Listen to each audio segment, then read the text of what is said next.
కూచిపూడి భరతనాట్యంలో అలరిస్తున్న చిన్నారి లిఖిత నృత్య ప్రదర్శనలో ఉంగుటూరు మండలం ఆత్కూరు గ్రామంలో ఎన్టీఆర్ కాలనీలో కొంచెం కూతఘనం చిరుప్రాయంలోని కూచిపూడి భరతనాట్యంలో తనదైన శైలిలో ప్రదర్శనలిస్తూ అందరి దృష్టిని ఆకర్షిస్తుంది ఓ చిన్నారి.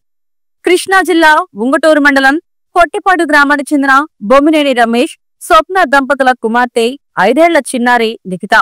గన్నవరం బ్రాంచ్ నారాయణ ఈ టెక్నో స్కూల్ చదువుకుంటూ స్కూల్ ప్రిన్సిపల్ భాషా ప్రోత్సాహంతో బొమ్మినేని లిఖిత భరతనాట్యం, కూచిపూడి నృత్యములలో శిక్షణ పొంది మండలంలోని వివిధ దేవాలయాల్లో ప్రదర్శనలిస్తూ అందరినీ అలరిస్తుంది. కూచిపూడి నాట్య గురువులు వనజా చంద్రశేఖర్, భరతనాట్య గురువులు ప్రసాద్ వద్ద శిక్షణ పొందుతున్న ఈ చిన్నారి లిఖిత వేడుకల సందర్భంగా పలు దేవాలయాల్లో కూచిపూడి భరతనాట్య ప్రదర్శనలు చేస్తూ భక్తుల మనసులను రంజింపచేస్తుంది.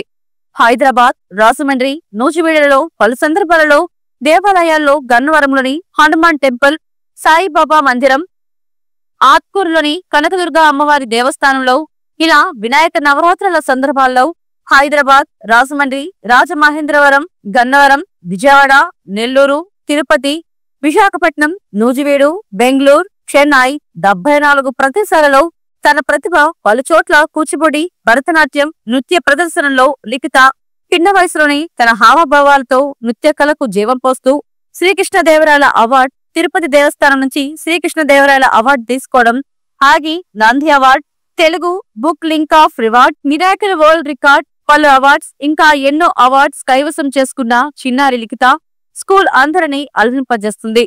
దసరా మహోత్సవాల సందర్భంగా శుక్రవారం పొట్టిపాడు గాయత్రీదేవి ఆలయంలో చిన్నారి ప్రదర్శన ప్రతి ఒక్కరిని ఆకట్టుకుంది. ఇలాంటి పిల్లలని మనం ఎంకరేజ్ చెయ్యాలి. స్కూల్ సిబ్బంది ప్రభుత్వాన్ని కోరారు. గవర్నమెంట్ నుంచి ఏమన్నా సపోర్ట్ గాని ఎవరైనా సపోర్ట్ ఉంటే ఆ పిల్ల ఇంకా బాగా చేస్తుందని తెలియజేశారు. ఈ చిన్నారి ఎదిగిన కొద్దీ తాను నేర్చిన నృత్య కళలో మరింత రాణించి ఉన్నత శిఖరాలకు ఎదగాలని అందరూ ఆకాంక్షిస్తూ చిన్నారి లిఖితకు శుభాశిస్సులు అందజేస్తున్నారు. పాప యూట్యూబ్ నే గురువుగా చేసుకుని ఇప్పటి వరకు 75 పర్ఫార్మెన్సెస్ ఇచ్చిందండి. Nandi award, Telugu Limca book record, ఈకిడ్ record, miracle world record, Chennai, Bengaluru, Tamil Nadu, Rajahmundry, Vizag, Vijayawada, Nellore, Tirupati ఇలా చాలా ప్లేసెస్ లో తన పర్ఫార్మెన్స్ ఇచ్చింది. అందరూ అప్రిషియేట్ చేస్తారండి. యూట్యూబ్ లో కూడా ఇంత మంచి పర్ఫార్మెన్స్ ఇస్తుంది అని చెప్పేసి అందరూ ఎంకరేజ్మెంట్ బాగా ఇస్తారు పాపకి. పాప ఎందుట్లో డాన్స్ కాంపిటీషన్స్ లో పార్టిసిపేట్ చేసినా టాప్ 5 లోనే వస్తుందండి. స్కూల్ నుంచి కూడా పాపకి ఫుల్ ఎంకరేజ్మెంట్ ఉంటుంది. ఎస్పెషల్లీ వాళ్ళ ప్రిన్సిపల్ సార్ భాషా గారు చాలా ఎంకరేజ్ చేస్తారు, క్లాస్ టీచర్స్ కూడా. పాపకి ఇంకా కొంచెం ఎవరైనా సపోర్ట్ ఇస్తే ఇంకా ముందుకు తీసుకెళ్లగలుగుతాము. ఇంకా ఇలా సపోర్ట్ అంటే మీకు సపోర్ట్ అంటే ఇప్పుడు గవర్నమెంట్ తరపున రాకపోతే ఎలాగండి? అంటే గవర్నమెంట్ తరపున అంటే ఈ పాపకి కోరిక ఏంటంటే సీఎం గారి ముందు తను పర్ఫామ్ చేయాలని, లోకేష్ గారి ముందు కూడా పర్ఫామ్ చేయాలని తన కోరిక. రీసెంట్లీ మన ఆర్థిక శాఖ మంత్రి గారు ఎర్లగడ్డ వెంకట్రావు గారి ముందు కూడా పర్ఫామ్ చేసింది. తన కోరిక ఆ రోజు చెప్పలేకపోయింది, ఇప్పుడు మీ ముందు చెప్పుకోగలుగుతుంది. తనకు అవకాశం ఇప్పించగలిగితే చాలా హ్యాపీ అండి. ఆత్కూరు గ్రామంలో ఎన్టీఆర్ కాలనీలో కోదండ రామాలయం దగ్గర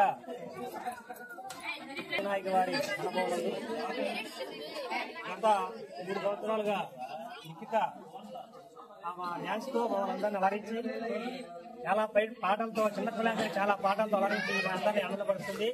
ఇంకా ఈ పిల్లలకి అట్లాగే అన్ని చోట్ల పేరు రావాలని మేము కోరుకుంటున్నామండి. ఇది కాకుండా ఆత్కూరు గ్రామంలో బిఎన్ రోడ్డు పక్కన ఈ కనక అమ్మవారి దేవస్థానంలో కూడా డాన్స్ వేసింది పాప. అది దసరా పండుగ కూడా డాన్స్ అక్కడ వేస్తుంది. ఈసారి పాపని మేము చూస్తామండి. దసరాకు వచ్చి అక్కడ కూడా ఈ ప్రోగ్రాన్ని ప్రతి సంవత్సరం వేస్తుంది. ఈ సంవత్సరం కూడా ఇప్పించాలనుకుంటున్నాము. ఈ పాపకి ఈ చుట్టుపక్కల ఉన్న ప్రాంతంలో ఎక్కడైనా దగ్గర బొమ్మ కానీ ఏమైనా సరే ఈ పాప ఫ్రీగా వచ్చి చేస్తుంది. ఏమి చేయకుండా చిన్నపిల్లలు చేస్తుంది. ప్రతి ఒక్క ఆడపిల్లలు కూడా ఉన్నారు. అందరికి బాగా అలరించి బాగా ఇచ్చేస్తుంది పాప. అలాగే అన్ని చోట్ల నుంచి ఆరోగ్యం ఉండాలని కోరుకుంటున్నాం. ఈ పాపకి ఎప్పటికైనా కానీ గవర్నమెంట్ తరఫున కూడా నాట్యం చేసే అవకాశం ఒక సీఎం గారి దగ్గర చేయాలని ఈ పాపకి ఆశగా ఉంది. సీఎం గారు ఎప్పుడైనా కానీ చెప్పేసి ఈ పాపకు ఒక అవకాశం ఇవ్వాలని చెప్పి